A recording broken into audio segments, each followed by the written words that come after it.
Olá, audiência do Radar Empresarial.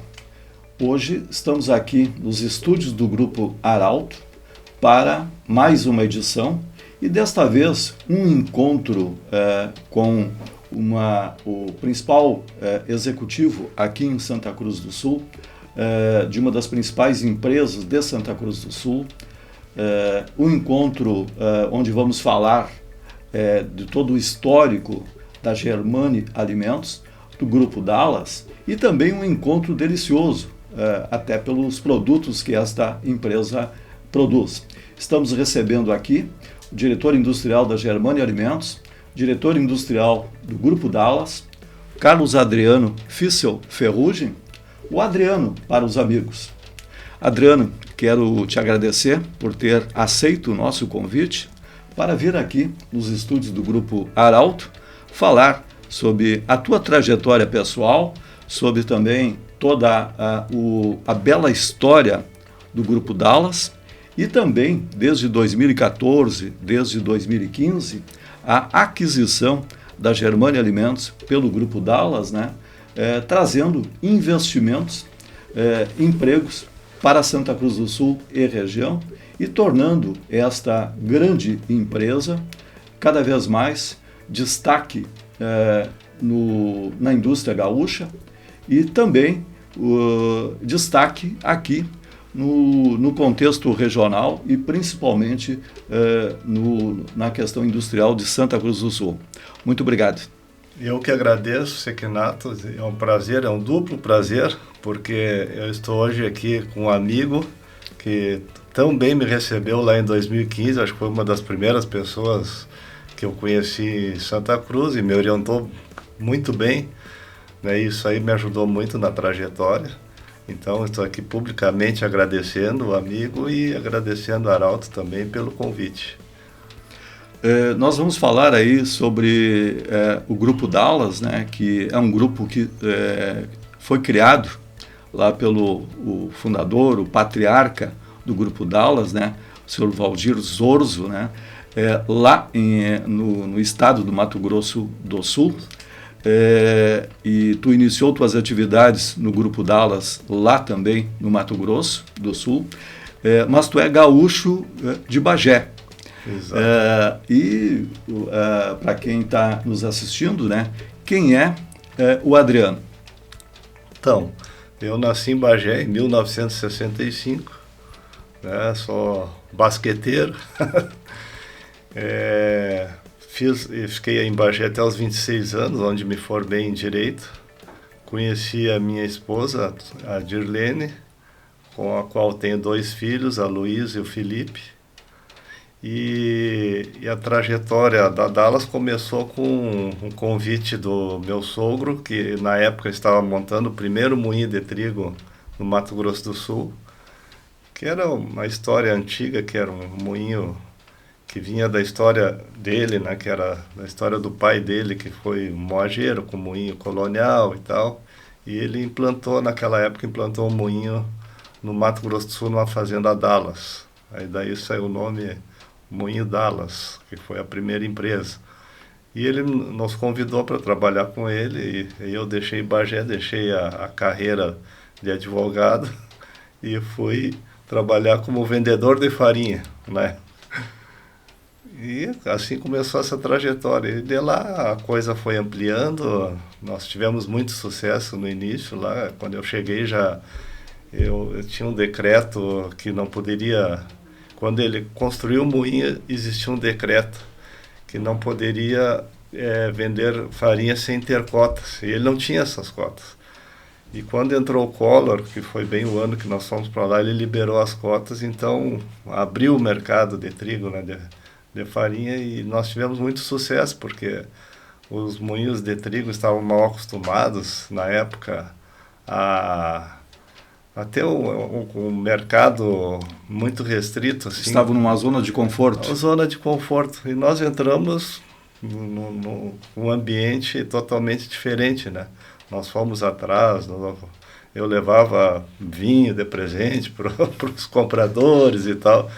E eles ficavam até abismados. Eu era muito bem recebido.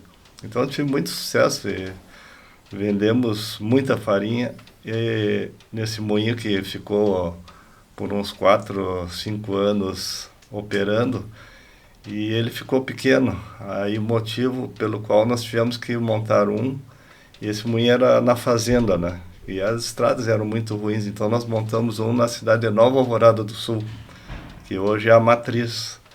Aí montamos um moinho já com 3 vezes a capacidade, e de lá foi ampliando. E aí veio macarrão, depois biscoito, depois arroz. Agora milho também, tem um moinho de milho sendo inaugurado. Vamos também inaugurar uma fábrica de pão de forma lá na matriz. Então isso aí foi crescendo. Mas eu quero aproveitar também esse gancho aí, porque tem uma história que eu acho muito engraçada, né? Um advogado começou a vender farinha, né? E ele praticamente extrapolou toda a cota, né, de venda de farinha. Tu recebia comissões pela venda de farinha, e parece que o teu sogro, o seu Valdir Zorzo, né, te chamou para conversar sobre essas comissões, né? Como é que foi isso? Na verdade, né, como é que foi que eu te falei, que nós tivemos muito sucesso, né, e eu comecei a vender e me dei muito bem. Eu vendia metade da produção do moinho sozinho, e na época ele combinou comigo que ia ser 3% de comissão. Mas como eu recém havia chegado e comecei a ganhar mais dinheiro que todos da família que já trabalhavam com ele, aí ele me chamou um dia e disse: não, a tua comissão vai para 1%. Eu dei risada e segui, porque eu acreditava muito no projeto, né? E um fato muito interessante, que além de um advogado, né, passar a vender farinha e a vender muita farinha, também esse mesmo advogado que tinha feito algumas, vamos chamar assim, cadeiras no curso de engenharia, né, em Porto Alegre, também virou de uma hora para outra também uma espécie de mestre de obras, né, quase engenheiro de obras, né, na construção de todo este novo moinho, e também depois da fábrica, né, do Grupo Dallas. Exato. Quando nós fomos para lá, então eu contei essa história toda da venda da farinha, né, do que se tornou o advogado, se tornou um vendedor. E eu sempre falo que a gente tem que se adaptar, né? Eu conheci o meu pai, ele era reitor da Universidade de Bagé, e ele sempre falava que o curso em si, a faculdade, ela te abre horizontes, né? Não quer dizer que tu vai seguir uma carreira, mas ela te abre muitos horizontes. E eu sempre fiquei com isso na cabeça, e tinha para mim que eu não era o meu negócio a advocacia, né? E dali, então, eu me adaptei, fui vender farinha, me dei muito bem vendendo farinha, e chegou uma hora que eu fiquei ocioso, porque eu já tinha toda a clientela feita. Com o telefone eu já vendia metade da produção do moinho, e aí eu me ofereci para o seu Zorzo, né, que ele estava querendo aumentar a fábrica para Nova Alvorada do Sul, e eu me ofereci para ir lá tocar a obra, sem nunca ter visto nada. E ele, mais louco ainda, aceitou, né? E eu fui tocar a obra. Aí a primeira missão, ele contratou um engenheiro, um calculista, fez lá o cálculo do moinho, que é uma obra pesada, né, com muito concreto, ferragem pesada, tudo. Ele contratou o engenheiro, mas não contratou o engenheiro para ficar na obra. E ele já: não, tu vai ficar na obra. E aí me fez marcar a obra toda com o mestre de obra, toda a administração foi feita por mim, e aí só vinha de vez em quando o engenheiro lá que calculou o prédio, só vinha dar uma olhada. Mas aquilo lá foi outro aprendizado, foi uma escola de engenharia na prática, né? Tu falaste da versatilidade do advogado, né? É muito comum nesse universo da gestão empresarial, e também é muito comum nos Estados Unidos, por exemplo, né? O advogado presidente de empresa, CEOs de empresa, né? Presidente de conselhos de administração, e é muito comum também ter advogados diretores administrativos, diretores de recursos humanos, até diretor comercial, mas não é comum ter um advogado como diretor industrial, né? e tu é diretor industrial da Germânia Alimentos, que nós Isso. vamos falar em seguida, né? Diretor industrial de todo o grupo Dallas, né? Exato. Então, este é um perfil assim muito interessante, né? Mas eu também acho muito interessante também abordar assim, e o Adriano aqui ele está sentado, né? Mas ele tem uma boa altura, né? Foi jogador de basquete na juventude, ainda joga basquete aqui em Santa Cruz do Sul. Sim. Com os amigos, com os veteranos de basquete, e tu foi ala pivô lá da equipe do Grêmio Náutico União. Também. Naquela época, assim, fantástica do basquete santacruzense, do basquete gaúcho, e tu vinha aqui jogar o Grêmio Náutico União contra o Corinthians, só que contra aquela equipe do mestre Ari Vidal. Exatamente. E como é que eram esses encontros aí? Eram terríveis. Eles estavam muito à frente, né? Mas foi uma escola, né? A gente leva para a vida isso, né? E uma das coisas que que foi um prazer voltar para Santa Cruz, vir para Santa Cruz, foi reencontrar toda essa turma que eu joguei basquete lá atrás, né? Então isso aí foi uma coisa muito prazerosa. Mas voltando um pouquinho lá, vamos voltar àquele assunto de quando eu fui tocar essa obra, né? Que eu quero dar seguimento. Uhum. E como que eu entrei na indústria, né? E aí foi uma coisa meio natural, porque eu tocava a obra toda, via a construção subindo, via todo o acabamento terminando, e aí começou a montagem dos equipamentos. E eu acabei acompanhando tudo também. Então eu sabia onde está cada parafuso da fábrica, eu ainda sei, né? Onde está acompanhei passo a passo de tudo, e aí quando começamos a fazer os primeiros testes, tudo, e eu fui ficando e fui me apaixonando por aquela coisa, e hoje eu sou apaixonado por máquina, por produto, por produção. Então me achei, foi o advogado que se achou engenheiro de produção. Também ali, assim, nessa expansão do Grupo Dallas, né, em 2013 vocês construíram uma fábrica em Cabreúva, ali na região metropolitana de São Paulo, né? Exatamente. E aí tu praticamente passou a ter duas residências, né? Residências lá no Mato Grosso e residência em São Paulo também, né? Sim, porque aí começou onde tinha obra e o Adriano, né? Então, nós tínhamos uma expansão natural para fazer, porque o grupo cresceu, o Mato Grosso do Sul já era um estado pequeno para o grupo, né? Praticamente a gente atende hoje todo o Brasil, com exceção do Nordeste, que é um lugar muito fechado. E aí, com a expansão natural, a gente foi para o mercado de São Paulo. Foi lutar lá naquele mercado, que é um mercado complicadíssimo. A gente chama do mercado maduro, né? Muito maduro. Muito, até demais. E lá eu fui construir, lá nós temos uma unidade de macarrão. É uma fábrica muito moderna também. Adriano, o 2013 praticamente o Grupo Dallas já assim com uma posição de mercado fortíssima no Centro-Oeste, entrou no desafiador mercado paulista e em 2014 surgiu esta oportunidade da Germânia Alimentos, que estava sob o controle do Grupo Stedley de Caxias do Sul. O seu Valdir Zorzo, né, é gaúcho de nascimento. E tu também, gaúcho de Bagé, e acostumado a vir jogar basquete aqui em Santa Cruz do Sul, enfrentar aquela poderosa equipe do mestre Ari Vidal, isso aí influenciou esta decisão de entrar no mercado gaúcho, que também é um mercado forte, mas também um mercado muito interessante?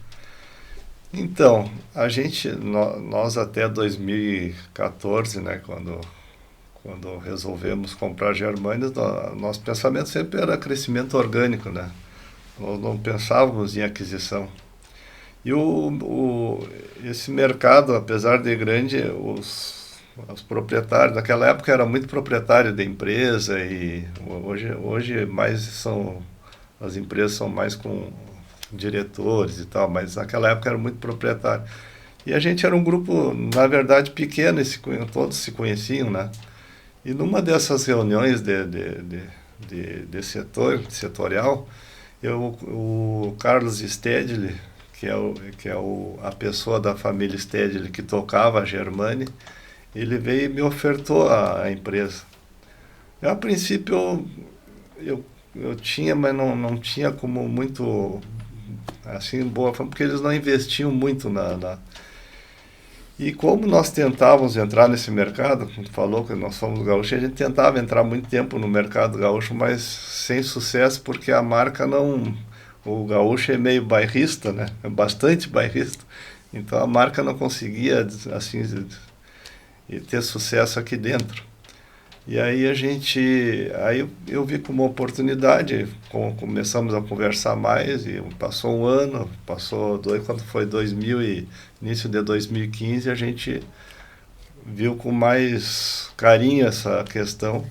Aí viemos aqui, fizemos a due diligence toda para ver e vimos que realmente era uma empresa que sem investimento há muito tempo, né, que estava muito ociosa, né, mas que a gente via futuro, que a marca já consolidada. Né? Para quem está nos assistindo aí e é mais jovem, né, por exemplo, do que eu e o Adriano, a Germani Alimentos era a antiga Filler. Então a Filler, uma marca icônica, né, até no passado recente aqui no estado do Rio Grande do Sul, uma empresa genuinamente santacruzense, e que também tem marcas, né, marcas que fazem parte do portfólio do Grupo Dallas, né, que é a marca Coroa, a própria marca Germani, né, já que a razão social da empresa, né, desde do Grupo Stedley, é Germani Alimentos, né, e tu, a partir de ter adquirido a Germani Alimentos, eu sou testemunha disso, porque eu acompanhei as negociações entre o Grupo Stedley, que era um grupo muito focado, ainda é focado no setor metal mecânico, né? Uma empresa de alimentação era uma situação única dentro do grupo, né? Exato. Mas eu sou testemunha disso porque a partir da aquisição pelo Grupo Dallas, né? Aquele Parque Fabril, ali, às margens aí da 471, recebeu pesadíssimos investimentos, né? O Grupo Dallas, para usar um linguajar assim, veio com tudo, né? Ou seja, transformou aquela realidade fabril e deixa para ti, obviamente, né, explanar toda essa trajetória a partir da aquisição. Então, como eu falava, a marca, tu citou a Filler, mas a Germani também é uma marca centenária, não era tão conhecida aqui, mas ela é uma marca da Serra, né? Sim, antiguíssima, lá do antigo Pacifício Caxiense, né? Exatamente. Faz parte da história de Caxias do Sul. E tem a marca Corset também, que é uma marca muito respeitadíssima. Então isso aí nos influenciou muito. Como a gente entendia muito de equipamento, de fábrica em si, quando eu entrei aqui eu levei um susto, né? Mas eu tenho que investir, a gente foi lá, arregaçou as mangas, aproveitou a equipe muito boa. A Germani tinha uma equipe excelente. Aliás, a base toda que eu tenho hoje é tudo... são todos remanescentes da Germani, muitos da Filler ainda, né? Exato. Então, assim, os cabeças ali, são todos, aproveitamos todo mundo, né? Então, claro, a gente fez algumas mudanças, porque estava muito inchada a máquina, tudo, então a gente tinha que fazer algumas mudanças.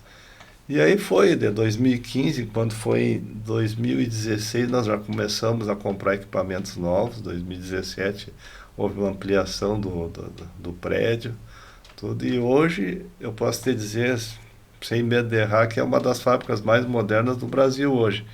Temos de fabricação de macarrão, biscoito e agora chocolate, que é a mais nova aquisição, né? Depois desse trabalho, vamos chamar assim, um trabalho intenso, pesado, de chão de fábrica, né?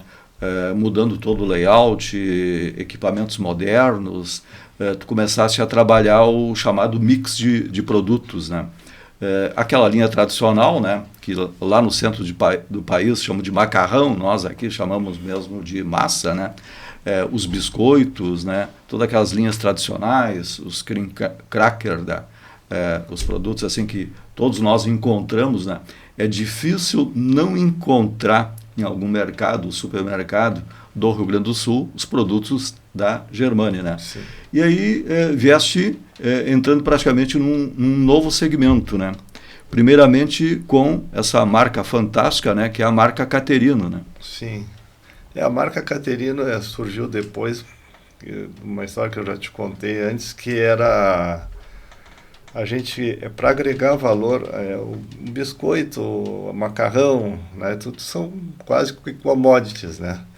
E nós sentimos sempre a necessidade de agregar mais valor aos produtos. Então a Caterino surgiu nisso. A gente começar com um produto que tivesse um alto valor agregado e que a gente conseguisse também usar parte da produção de biscoito e unir biscoito e chocolate, que é uma coisa que hoje o pessoal tem um apelo muito bom hoje. As chamadas tendências de mercado, né?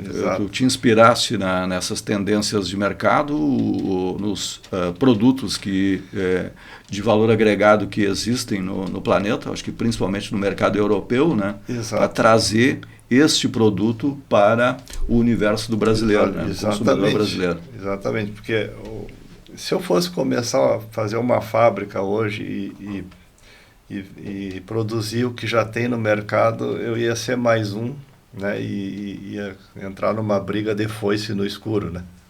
Então, qual que era a ideia? É trazer uma linha de especialidades, né? Que é a única linha no Brasil hoje que tem condição de fazer o que se faz de melhor na Europa. Então então a ideia é começar a Caterino com especialidades para o varejo ter um produto que só vem importado. Para quem quer conhecer os produtos da Caterino, né, tem a loja, que é a loja Conceito, vamos chamar assim, ali na 28 de setembro, né? Mas o Adriano trouxe aqui hoje, né, este belo produto, né, o CAT. KT. KT, a pronúncia correta, o KT. É a abreviatura do Caterino. De Caterino, né? E vou mostrar aqui, né? E por favor, né, Adriano, mostra aí o que compõe essa delícia, que eu estou olhando aqui o design da embalagem, né? Eu já fico aqui salivando. É que na verdade essa linha KT é uma linha que a gente que é a abreviatura de Caterino. Ela é uma linha que vai ser comercializada no varejo. Então vai ser a linha de varejo que vocês vão encontrar no mercado, tudo vai ser principalmente a linha KT. Né? E a Caterino é a que a gente vende nas lojas, que é a mais artesanal, tudo, é onde começou a história também do café, da loja com chocolate artesanal, começou na necessidade de a gente conhecer melhor o produto, conhecer o chocolate, né? Nós éramos biscoiteiro, macarroneiro, não entendia nada de chocolate. Aí nós tínhamos que entrar nesse... Conhecer o produto e conhecer o comportamento do consumidor. Exato. Também perante o produto, né? Tudo, e a ideia, como sempre, foi fazer um chocolate de alta qualidade, né? Então, nós vamos aprender a fazer o melhor. Né? E aí, para isso, contratamos consultores, os melhores consultores do Brasil e tal, e aí fomos desenvolvendo a linha artesanal toda, já sempre pensando na linha de varejo, né? Porque é que para quem não está acostumado, quando compra uma linha de chocolate, ou uma linha qualquer, ela demora às vezes 1 ano e meio, 2 para ser construída e depois mais um tanto para ser montada, né? Então era o tempo que eu tinha para aprender. Então nós começamos há 2, 3 anos atrás, começamos já os primeiros passos no chocolate. Depois, agora nós já podemos abrir uma loja para comercializar, e a gente fazendo experiências todos os dias, né? Vamos aproveitar e vamos sentir o que o mercado, né? Como se comporta o mercado.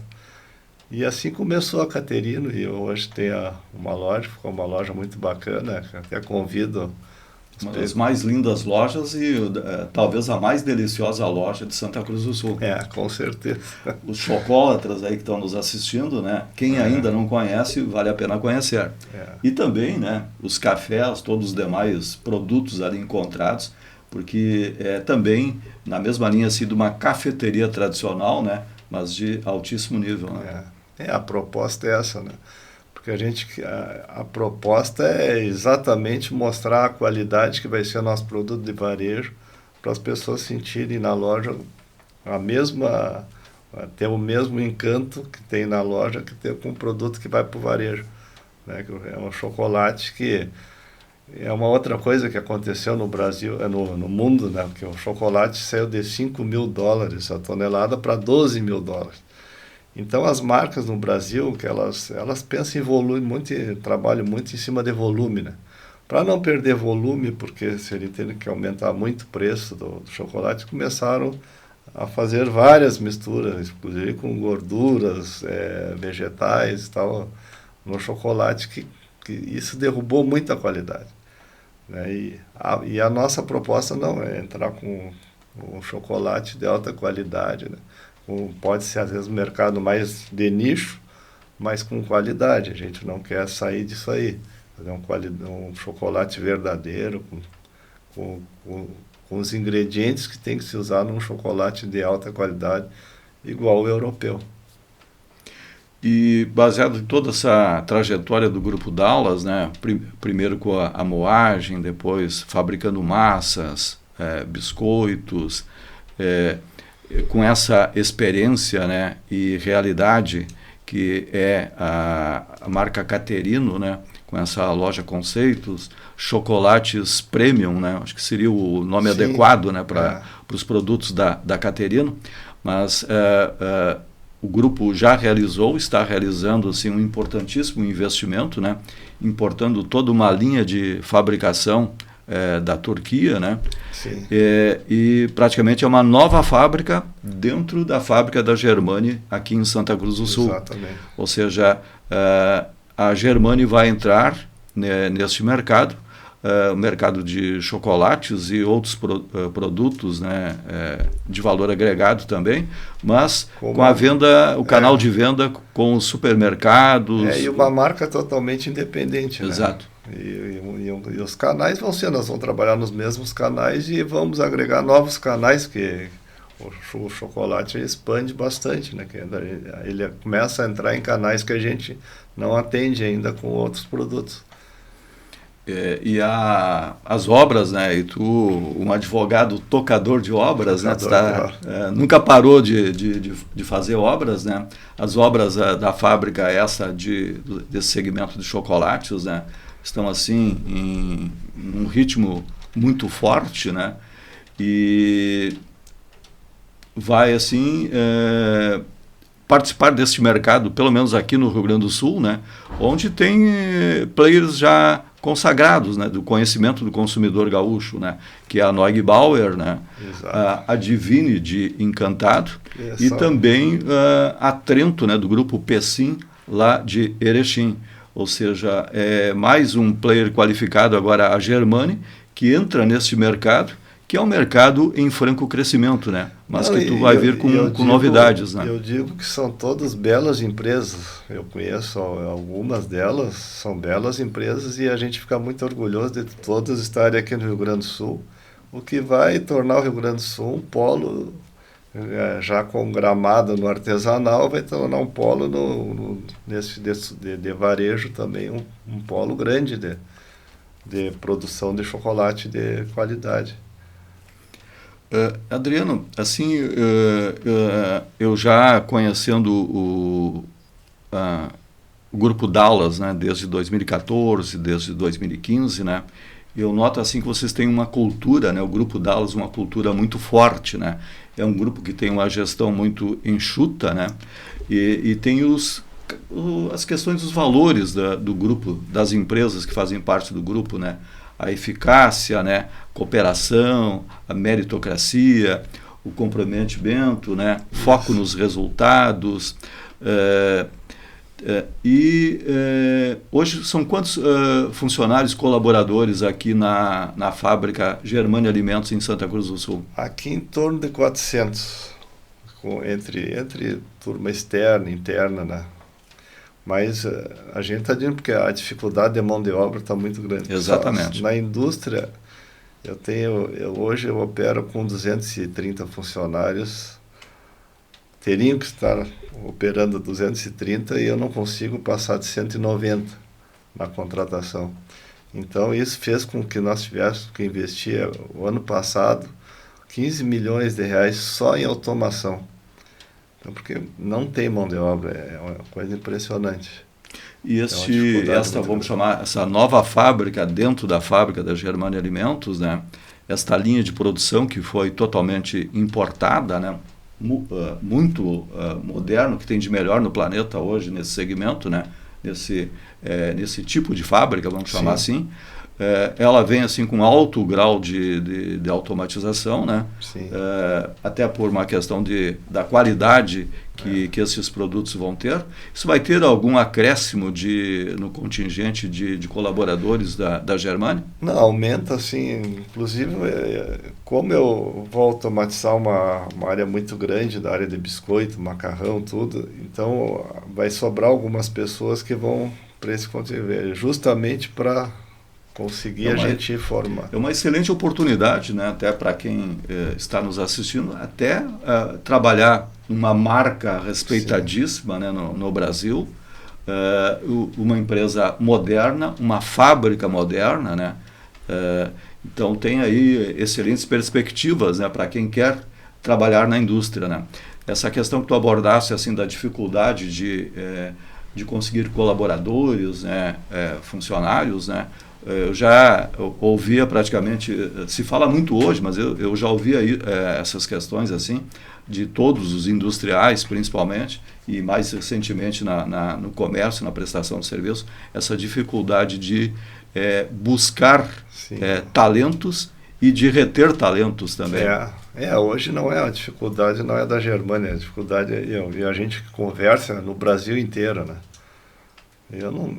Eu não sei se tem muita benesse governamental que tira as pessoas do foco do trabalho, né?